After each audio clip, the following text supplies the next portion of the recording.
Hello दोस्तों, नमस्कार। कैसे हैं आप लोग? वेलकम है आप सभी का शिक्षा सरोकार में। दोस्तों, आज की इस वीडियो में हम बात करेंगे सामान्य ज्ञान 50 महत्वपूर्ण प्रश्नों के बारे में।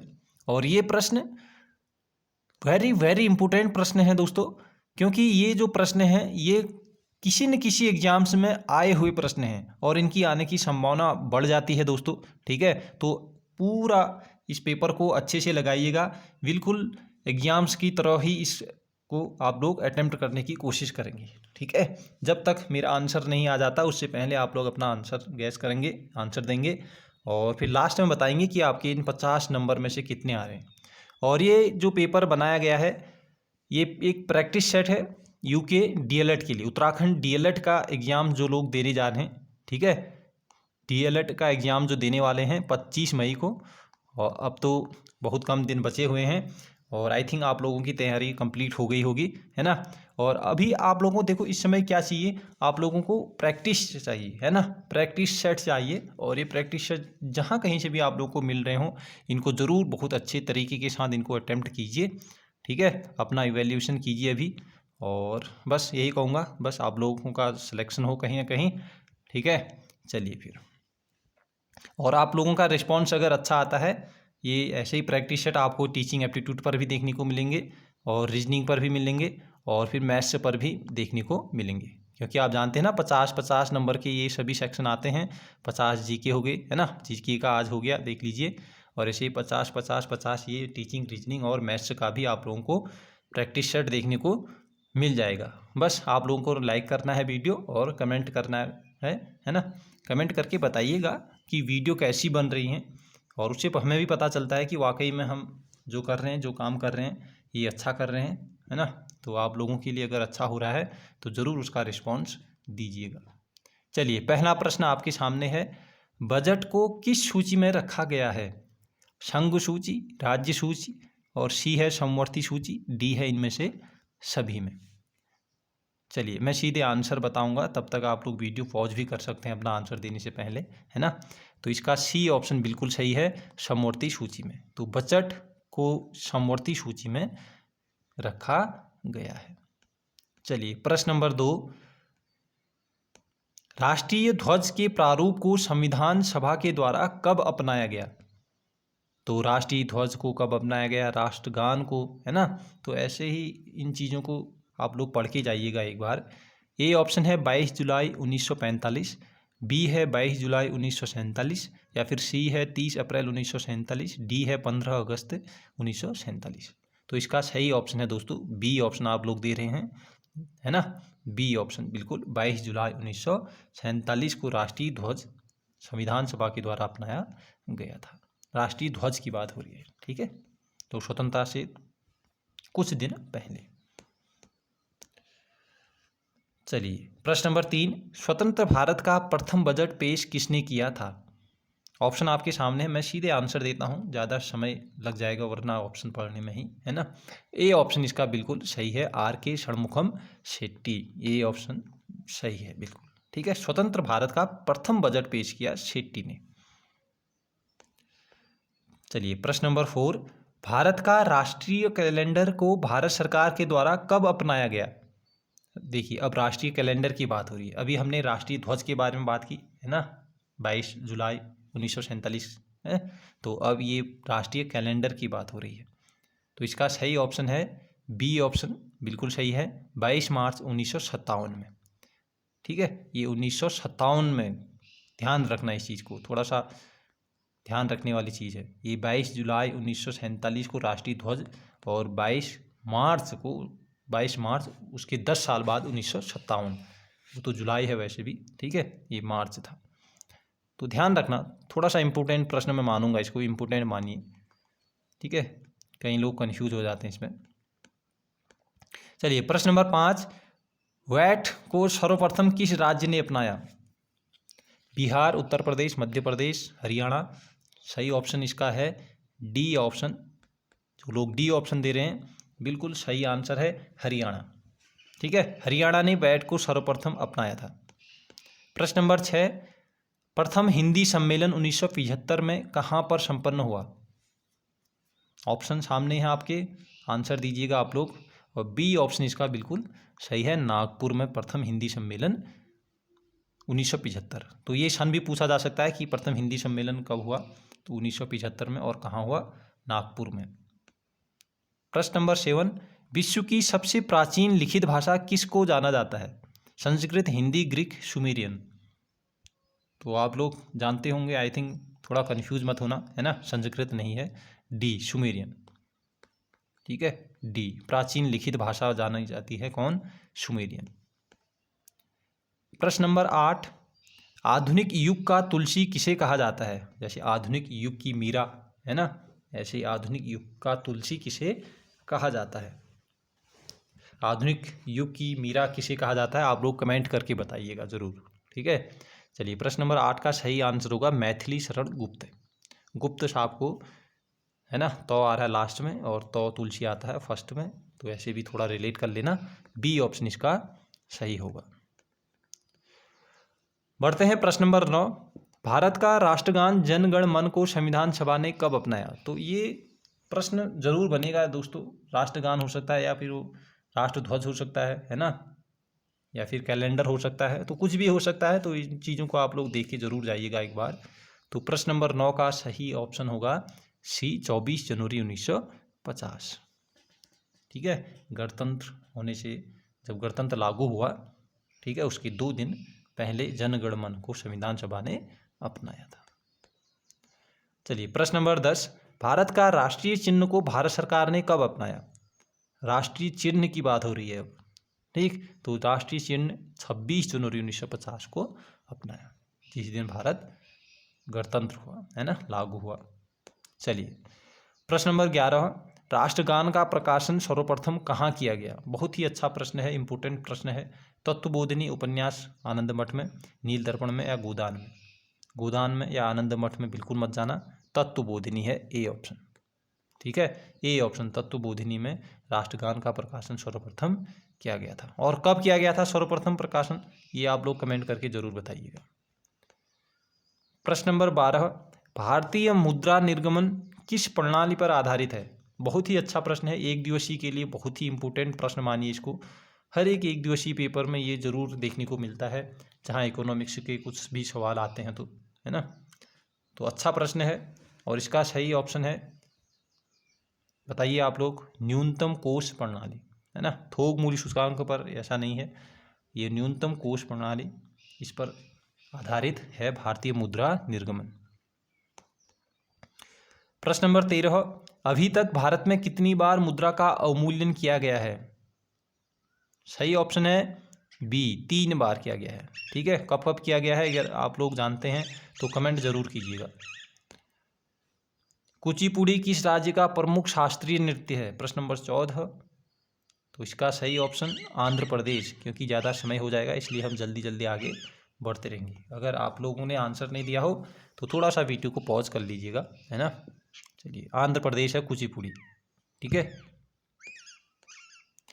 मोहिनीअट्टम नृत्य का संबंध किस राज्य से है? तो ये आप लोगों ने पढ़ा होगा आई थिंक, अगर नहीं भी पढ़ा या फिर थोड़ा रिवाइज करने की आवश्यकता थी तो अभी आप लोग देख लीजिए। ये मोहिनीअट्टम जो है ये केरल का नृत्य है। ठीक है, मोहिनीअट्टम केरल, मो के। ठीक, थोड़ा सा रिलेट करके कैसे भी आप लोग इसको ध्यान रखना है। लॉर्ड मैकाले ने अंग्रेजी शिक्षा पद्धति लागू की, कब की? प्रश्न नंबर 16, और इसका सही ऑप्शन आप लोग जानते होंगे 1835 में। 1835 में लॉर्ड मैकाले ने अंग्रेजी शिक्षा पद्धति लागू की है। बढ़ते हैं प्रश्न नंबर 17, बंगाल का शोक किस नदी को कहा जाता है? बंगाल का शोक किस नदी को कहा जाता है? बहुत ही अच्छा प्रश्न है, और इसका सही ऑप्शन आप लोग दे रहे होंगे, तो सी ऑप्शन इसका बिल्कुल सही है, दामोदर नदी को। ठीक है, ऐसे ही कावेरी को, कोसी को क्या कहते हैं, है ना, और गोदावरी को क्या कहा जाता है? इन नदियों को आप लोग एक बार ज़रूर देख लीजिएगा। उपनाम से, नदियों के उपनाम से भी जरूर प्रश्न एक बन जाता है। चलिए प्रश्न नंबर 18, धुआंधार जलप्रपात किस नदी में गिरती है? तो इसका सही ऑप्शन बिल्कुल आप लोग दे रहे होंगे, नर्मदा, डी। ठीक है, नर्मदा, धुआंधार जलप्रपात किस नदी में गिरती है? नर्मदा में। प्रश्न नंबर 19, धारवाड़ का पठार किस राज्य में है? देखो दोस्तों, बहुत ही अच्छे प्रश्न हैं और इन प्रश्नों को कलेक्ट करने में ही काफ़ी समय लगता है। लगभग एक दिन पूरा लगा है, कल का दिन मेरा, है ना, पूरा दिन लगा इसमें। तो उसके बाद अच्छे से कलेक्ट करो प्रश्नों को, अच्छे प्रश्न कलेक्ट करो, फिर उन प्रश्नों को बनाओ, है ना, उनको टाइप करो, उसके बाद फिर जाके वीडियो बनाओ। तो ये बहुत लंबी प्रोसेसिंग होती है, तो थोड़ा मेहनत लगती है। तो आप लोग ज़रूर, अगर वीडियो पसंद आती हैं तो लाइक अवश्य कीजिएगा और कमेंट ज़रूर करना है ना। चलिए, ए कर्नाटक, बी राजस्थान, सी है झारखंड, डी है बिहार। तो धारवाड़ का पठार जो है, कई लोग आप लोग जानते भी होंगे, तो ये कर्नाटक में है, धारवाड़ का पठार। ठीक है, ये ऑप्शन यहाँ पर सही होगा, धारवाड़ का पठार कर्नाटक राज्य में है। बोमडिला दर्रा कहाँ स्थित है? ये तो बहुत से एग्जाम में आया प्रश्न है, अगर आप लोगों ने एग्जाम्स दिए होंगे तो ज़रूर बोमडिला दर्रा तो आपके लिए बहुत ही ईजी प्रश्न बन रहा होगा। तो इसका सही ऑप्शन है ए, अरुणाचल प्रदेश में। चलिए 21, केवलादेव पक्षी अभ्यारण्य कहाँ स्थित है? बिल्कुल सही ऑप्शन है ए, राजस्थान में है केवलादेव। ठीक है, केवलादेव पक्षी अभ्यारण्य, ध्यान रखना प्रश्न बनेंगे जरूर यहाँ से, राजस्थान इसका सही ऑप्शन है। कृष्णा जल विवाद का संबंध किन दो राज्यों से है? बार बार एग्जाम्स में पूछा जाने वाला प्रश्न है, तो इसका सही ऑप्शन है सी, आंध्र प्रदेश और कर्नाटक। ठीक है, कृष्णा जल विवाद आंध्र प्रदेश कर्नाटक, कर्नाटक यानी कि नाटक है ना, आंध्र प्रदेश में। कौन? कृष्णा कर रहे थे, ऐसे कुछ थोड़ा सा रिलेट, चीज़ों को रिलेट करना ज़रूर, ठीक, ऐसे जैसे ऐसे ही ध्यान रखते हैं थोड़ा सा कि कृष्णा जो हैं वो अंधे का नाटक कर रहे थे। ठीक है, ऐसे। राष्ट्रीय डेयरी अनुसंधान केंद्र कहाँ पर स्थित है? ऑप्शन आपके सामने है, 23 का ए ऑप्शन बिल्कुल सही होगा, करनाल में राष्ट्रीय डेयरी अनुसंधान केंद्र स्थित है। ठीक है, करनाल कहाँ पड़ता है? ये तो हरियाणा में पड़ता है, आप लोग जानते होंगे, है ना। एपी कल्चर का संबंध किससे है? प्रश्न नंबर 24, एपी कल्चर का संबंध किससे है? इसका सही ऑप्शन बिल्कुल आप दे रहे होंगे सी ऑप्शन, कोई डिफिकल्ट प्रश्न नहीं है, मधुमक्खी पालन। 25, आल्प्स पर्वत कहाँ पर स्थित है? बिल्कुल सही ऑप्शन है यूरोप महाद्वीप। ठीक है, यूरोप, आल्प्स, यूरोप। ठीक है, आल्प्स, पौ भी आ रहा है वहाँ भी, यहाँ भी। चलिए प्रश्न नंबर 26, अंतर्राष्ट्रीय श्रम संगठन का मुख्यालय कहाँ पर है? अंतर्राष्ट्रीय श्रम संगठन, तो इसका सही ऑप्शन बिल्कुल आप दे रहे होंगे डी ऑप्शन, जिनीवा में। ठीक है, जिनीवा में। और जिनीवा में और क्या क्या संगठन है, एक बार आप लोग अगर यहाँ तक वीडियो देख रहे हैं ज़रूर कमेंट कीजिएगा कि जिनीवा में कौन कौन से संगठन हैं और इनकी स्थापना कब हुई। प्रश्न बनता है, नाटो का मुख्यालय किस देश में स्थित है?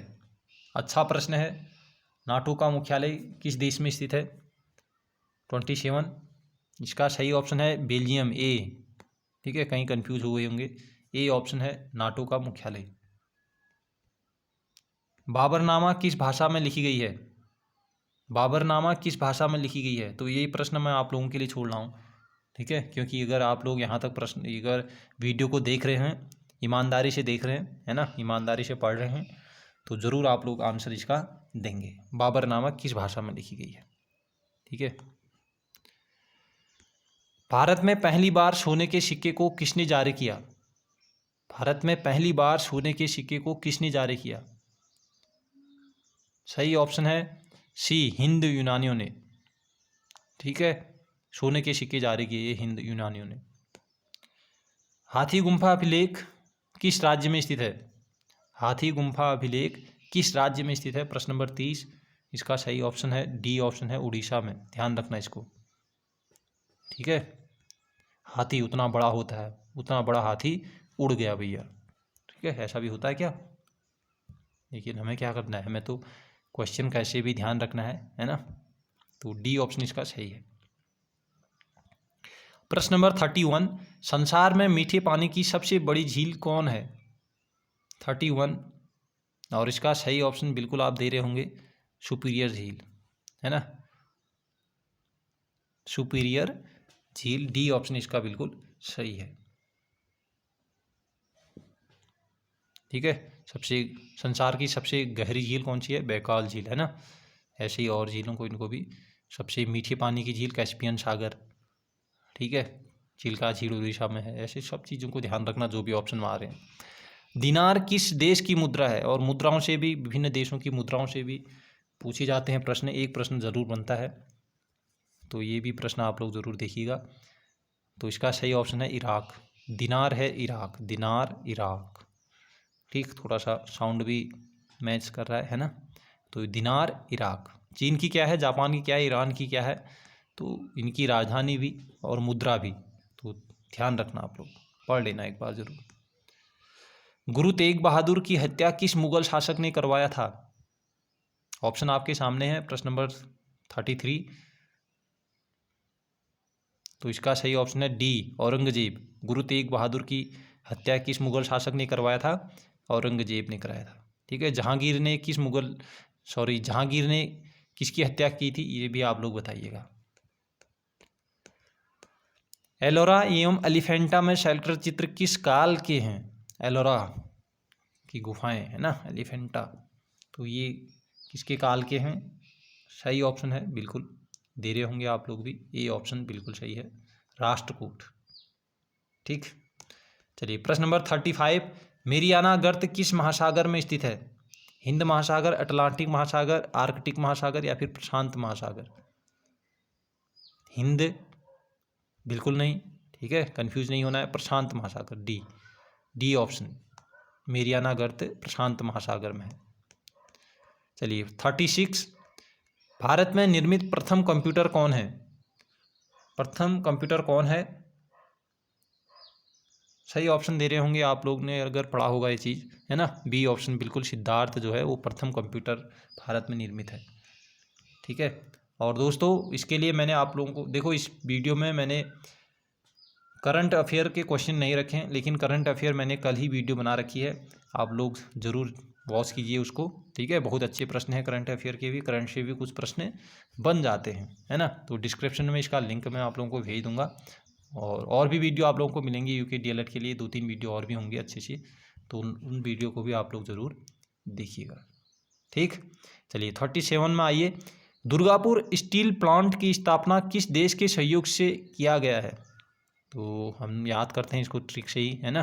दुर्गा ट्रेन से पश्चिम बंगाल गई, है ना, तो पश्चिम बंगाल में है दुर्गापुर स्टील प्लांट, और ट्रेन से यानी कि ब्रिटेन की मदद से, है ना, किस देश के सहयोग से? ब्रिटेन, बी ऑप्शन यहाँ पर सही हो जाएगा। प्रश्न नंबर 38, बंगाल में पाल वंश के संस्थापक कौन था? या डायरेक्टली पूछा जा सकता है, पाल वंश के संस्थापक कौन है, पूछा जाता है, कई एग्जाम्स में आया हुआ प्रश्न है तो, है ना। गोपाल, देवपाल, धर्मपाल में चले जाते हैं कई लोग, बिल्कुल नहीं जाना है, गोपाल में जाना है। ठीक है, गोपाल हैं पाल वंश के संस्थापक। कौन सा विटामिन जल में घुलनशील है? ऑप्शन आपके सामने ए दिया, ए, बी, डी, की, बताइए कौन सा विटामिन है जो जल में घुलनशील है? और जल में घुलनशील तो आप लोग जानती हैं, बी और सी, ये 2 विटामिन जो हैं ये क्या होते हैं? जल में घुलनशील होते हैं। ठीक है, तो बी, जल में घुलनशील पूछा गया है, तो बी ऑप्शन में बी है, तो बी ऑप्शन इसका क्या हो जाएगा? सही हो जाएगा, है ना। और जो विटामिन होते हैं वो वसा में घुलनशील होते हैं, ध्यान रखना। गोबर गैस प्लांट से कौन सी गैस उत्पन्न होती है? बहुत ही अच्छा प्रश्न है, और इसका सही ऑप्शन है, आप लोग दे रहे होंगे बिल्कुल, सी ऑप्शन, मीथेन गैस गोबर गैस प्लांट से निकलती है। ठीक है, चौरी चौरा का संबंध किससे है? असहयोग आंदोलन से है, सविनय अवज्ञा आंदोलन से है, फिर भारत छोड़ो आंदोलन से है, या फिर दांडी मार्च से है? 41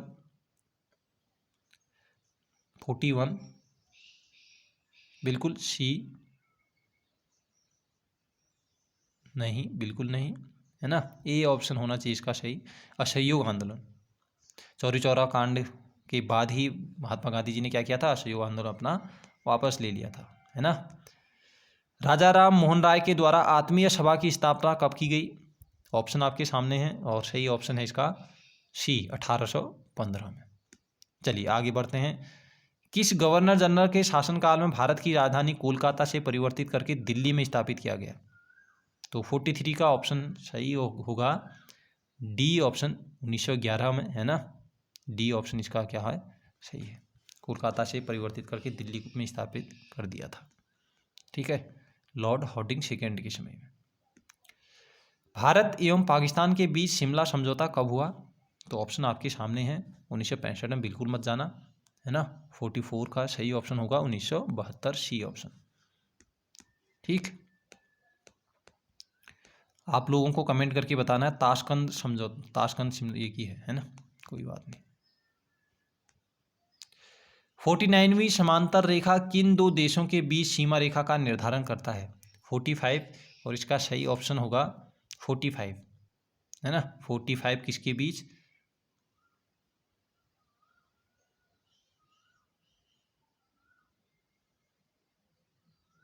किसके बीच? ऑप्शन इसका सही होगा बी ऑप्शन होगा, ठीक है, अमेरिका एवं कनाडा के बीच। 49 अमेरिका और कनाडा, है ना। और इसी लाइन को थोड़ा सा नीचे कर लीजिए, इसको भी नीचे कर लीजिए सीधे ही, तो 49 बन गया। तो 49वीं समांतर रेखा किन दो देशों के बीच हो गई? अमेरिका एवं कनाडा के बीच हो गई, ठीक है। चलिए प्रश्न नंबर 46, न्याय दर्शन के संस्थापक कौन थे? तो ये आप लोग जरूर पढ़ के जाइएगा जरूर, ठीक है। 46 और इसका सही ऑप्शन होगा न्याय गौतम। न्याय गौतम करते हैं भैया, ठीक है। योग पतंजलि कराते हैं, है ना। ऐसे और चीज़ों को भी ध्यान रख के जाना, सांख्य कपिल, ऐसे ही ध्यान रखना सब चीज़ों को। भारतीय राष्ट्रीय कांग्रेस के द्वारा पहली बार स्वराज शब्द का प्रयोग कब किया गया? ऑप्शन सामने है, 1916 में मत जाना, है ना। 29 में बिल्कुल मत जाओ, 29 कन्फ्यूज हो रहा होगा, लेकिन स्वराज शब्द का जो प्रयोग है ना वो 1906 में कर दिया गया था, ठीक, 1906 में। सी ऑप्शन इसका बिल्कुल सही है। चलिए बढ़ते हैं 48, पृथ्वी एवं सूर्य के मध्य न्यूनतम दूरी 3 जनवरी को होता है और इसे किस नाम से जाना जाता है? बहुत ही अच्छा प्रश्न है, इंपॉर्टेंट मानिए, ये प्रश्न जरूर देखने को मिलेगा, या तो अपसौर से या फिर उपसौर से। अपसौर की स्थिति कब होती है, उपसौर की स्थिति कब होती है, तो इस प्रकार से भी प्रश्न बनते हैं।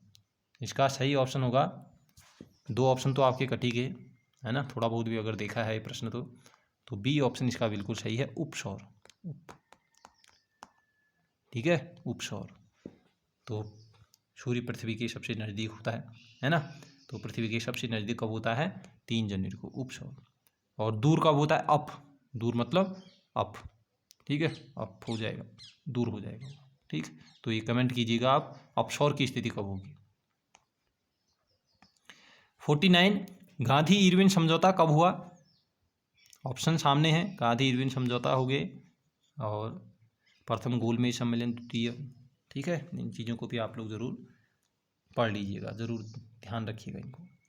तो डी ऑप्शन बिल्कुल इजी प्रश्न है, गांधी इरविन समझौता 1931 में हुआ था। चलिए अंतिम प्रश्न है, और दोस्तों वीडियो कैसी लगी ज़रूर बताइएगा, है ना, कमेंट कर ज़रूर बताइएगा। इतना सा छोटा सा ये मेरे लिए मेहनत समझ लीजिए आप लोग, ठीक, ताकि मैं कुछ और भी वीडियो आप लोगों के लिए लाऊं, है ना। क्योंकि एग्ज़ाम, देखो एग्ज़ाम नज़दीक है तो कुछ मेहनत करने का मन करता है ना। एग्ज़ाम नज़दीक हो तो कुछ करने का मन करता ही है वास्तव में वो चीज़ें, है ना। तो आपका एग्ज़ाम है तो मैं कोशिश में चाह रहा हूँ कि आप लोगों को थोड़ा सा अपनी ओर से थोड़ा बहुत भी मेहनत अगर मदद मिल जाए, है ना, ये चीज़। तो लाइक अवश्य करें, शेयर करें वीडियो, है ना, छोटा सा कमेंट जरूर करें। तो 50 का ऑप्शन होगा बी, कश्मीर। भारत का स्विट्ज़रलैंड किसे कहा जाता है? कश्मीर को, ठीक है। तो दोस्तों ये रही फिर आप लोगों की प्रैक्टिस 50 जीके से 50 50 जीके की प्रैक्टिस। और ऐसे ही ज़रूर मैं कोशिश करूँगा कि 50 आपके लिए teaching aptitude, 50 maths, 50 question reasoning, इनसे भी प्रैक्टिस आप लोगों को कराते रहूँ बीच बीच में, है ना। आप लोगों का रिस्पॉन्स देखते हैं कैसा आता है। और कई ऐसे हैं लाइक करना भी पसंद नहीं करते, है ना, और कमेंट ज़रूर कीजिए, है ना। तो कमेंट से पता चलता है मेरे को कि वास्तव में वीडियो अच्छी बन रही है या नहीं। फिर तो थैंक यू, फिर टेक केयर, बाय बाय।